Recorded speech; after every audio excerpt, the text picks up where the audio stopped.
हर हर महादेव। स्वागत है आपका मेरे ब्लॉग पे, दिव्या सीए जून पे। आज मैं ब्लॉग बना रही हूँ। आज मैं आपको ये ब्लॉग इसलिए बना के दिखा रही हूँ।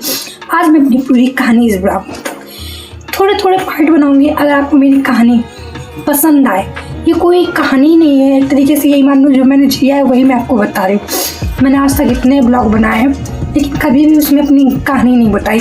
हम लोगों के साथ क्या हुआ, मैंने ब्लॉग बनाना क्यों स्टार्ट किया और मैं यूट्यूब पे कैसे आई, मेरी क्या जर्नी थी क्या नहीं थी। आज मैं धीमे धीमे करके आपको सब बताऊंगी क्योंकि मैंने ब्लॉग बनाना क्यों स्टार्ट किया। मैं बताती हूँ। मैंने ब्लॉग बनाना इसलिए स्टार्ट किया क्योंकि मेरे कुछ सपने हैं जो मैं पूरा करना चाहती हूँ। ऐसे तो मैं पूरा कर नहीं सकती। क्योंकि हमारे यहाँ लड़कियों को बाहर जाने नहीं देते, जॉब करने नहीं देते। तो मैं जॉब तो पक्का है कि मैं जॉब नहीं करूँगी और ना ही करने देंगे ये लोग मुझे। तो मैं चलो ठीक है, जॉब हटा देते हैं, शादी के बाद सोचूंगी करूँगी कि नहीं करूँगी, उसका तो बहुत लंबा प्रोसेस है। लेकिन मैंने यूट्यूब ही क्यों चुना, और मैं और कुछ भी चुन सकती थी, ब्लॉग बनाना ही क्यों चुना। मुझे एक्चुअली में एक्टिंग करना, मॉडलिंग करना और बहुत सारी चीज़ें जो मुझे बहुत पसंद थी। मेरा सपना था कि मॉडल बनूँ मैं। जब मम्मी थी, पहले की बात है, कुछ साल पहले की, तो मैं उनसे कहा करती थी मुझे मॉडलिंग करनी है, एक्टिंग करनी है। मैंने यहाँ तक कि एक्टिंग का फॉर्म भी डाला था, सब कुछ किया था, लेकिन कुछ ऐसे हालात हुए, कुछ ऐसी करवट ली ज़िंदगी कि सब धरा का धरा रह गया। मेरी ज़िंदगी भी और मेरे सपने भी, कुछ मेरी मम्मा के भी सपने हैं जो भी धरे के धरे। लेकिन मैं चाहती हूँ अपने सपने तो को हर कोई पूरे करने की कोशिश करता है, बट अपने पेरेंट्स की नहीं। आज मैं ब्लॉग इसलिए बनाती हूँ और बना रही हूँ और यूट्यूब चैनल में वीडियोस, म्यूजिक, रील इसलिए डालती हूँ क्योंकि मैं अपनी मम्मा का सपना पूरा करना चाहती हूँ और मैं 100% ये ज़रूर करूँगी। मैं बताती हूँ, मैं हेलो दोस्तों, मेरा नाम दिव्या है। सबसे पहले इंट्रोडक्शन ही दे देती हूँ मैं आपको। मेरा नाम दिव्या है। मैंने अपने चैनल का नाम दिव्या सिया जून रखा है। दिव्या मेरा नाम है, मेरी बहन का कुछ दूसरा नाम है, उसका नाम मैंने उल्टा करके सिया कर दिया है। और जोन तो मैंने इसलिए लगा दिया कि जोन मतलब एक ग्रुप होता है। हम दोनों बहनें एक ग्रुप है जो एक दूसरे के बिना कभी नहीं रह सकती, कभी नहीं। हाँ, आगे चल के तो अलग होना ही पड़ेगा, वो बात है अलग है, लेकिन हम दोनों एक दूसरे के बिना कभी अलग नहीं रह सकती। और दूसरी बात ये है कि मैं छोटे से गाँव की हूँ। झिंझक के आगे एक छोटा सा गाँव पड़ता है जहाँ की मैं रहने वाली हूँ। वो गाँव मैं अभी आपको नहीं बताऊँगी, आगे चल के धीमे धीमे आपको बता दूँगी। पहले आपको मेरा इंट्रोडक्शन नहीं पता था, आज मैंने बता दिया है कि मेरा नाम दिव्या है और मेरी सिस्टर है, मेरा भाई भी है, मेरे पापा हैं। हमारी फैमिली इतनी, हम गांव में पहले रहा करते थे लेकिन गांव से यहाँ शिफ्ट हो गए।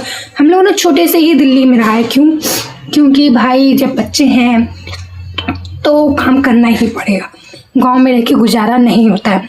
खेती बाड़ी से क्या ही कर लेंगे, उस समय चाचा खेती बाड़ी करते थे और हम लोग दिल्ली में रहते थे। तो हम लोग छोटी सी दिल्ली में रहे हैं और आज भी दिल्ली में रह रहे हैं। ज़िंदगी में इतना बड़ा मोड़ ले लिया, उसके बाद भी हम लोग दिल्ली में हैं। पहले हम कुछ दिन के लिए गांव शिफ्ट हुए थे, लेकिन फिर कहानी में मोड़ आया, फिर ज़िंदगी पलटी और फिर हम दिल्ली में आ गए। हमारी कहानी पूरी घूम फिर के इर्द-गिर्द एकदम दिल्ली में बसी है। छोटे से दिल्ली में तो बीच में गाँव में शिफ्ट हुए, फिर दोबारा दिल्ली में। अब देखो कहाँ से कहाँ जाते कुछ पता नहीं।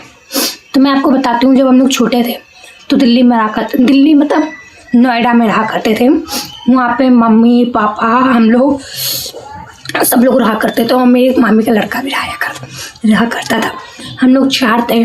उस समय मेरे पापा की नौकरी जॉब थी 2500 रुपये में और मेरी मम्मी 4 बच्चों को पालती थी। ऐसे महंगाई में 4 बच्चों को पालना, घर चलाना, ऊपर से मेरा भाई बहुत छोटा था, उसका थोड़ा दूध का खर्चा रहता था और हम लोगों की चारों की पढ़ाई, फिर उसके बाद खर्चा चलाना बहुत मुश्किल हो रहा था। तो मेरी मम्मी ने कोचिंग पढ़ाने, मतलब स्कूल में पढ़ाना स्टार्ट किया पापा से छुप के। उन्हें 1500 रुपये मिलते थे। उसमें भी हम लोगों का घर नहीं चल पाता था। क्योंकि हम लोग 4 लोग थे, ऊपर से हम दोनों लड़कियां थीं, मेरे दोनों भाई थे, मतलब एक मामी का लड़का, एक मेरा भाई। फिर उसके बाद हम लोगों के खर्चे, पढ़ाई, रूम भाड़ा और किचन। कभी कभी तो ऐसा हो जाता था कि हमारे घर में राशन ख़त्म हो जाता था और हमें पापा उधार लेके आते थे, फिर राशन, फिर उसे अगले महीने देते थे। जो उनकी जॉब के पैसे आते थे आधे उसमें चले जाते थे। हमें समझ नहीं आता था हम लोग क्या करें। लेकिन फिर भी मेरी मम्मी ने संघर्ष करती रही। उस समय मेरी मम्मी और पापा ने संघर्ष किया था, वो संघर्ष उनका बेकार नहीं गया। उन्होंने हम लोगों को बहुत अच्छी लाइफ दी और उसके बाद हम लोगों ने जॉब तो नहीं कहेंगे कि जॉब पापा ने छोड़ दी थी। उसके बाद हमारी दुकान चालू हुई। दुकान में तो वो दुकान की मेहनत हम लोगों ने बहुत की। एक टाइम ऐसा आया कि ऐसा लगने लगा कि बंद कर दो दुकान कुछ नहीं हुआ, ये जॉब भी करते हैं। लेकिन फिर जाके मेरी मम्मा ने हार ही नहीं मानी, वो दुकान चलाती और एक दिन ऐसा आया कि दुकान बहुत चलने लगी। खासतौर वो मेहनत थी मेरी मम्मा की, अकेली मेरी मम्मी की, क्योंकि मेरी मम्मी ने बहुत संघर्ष किए थे, बहुत।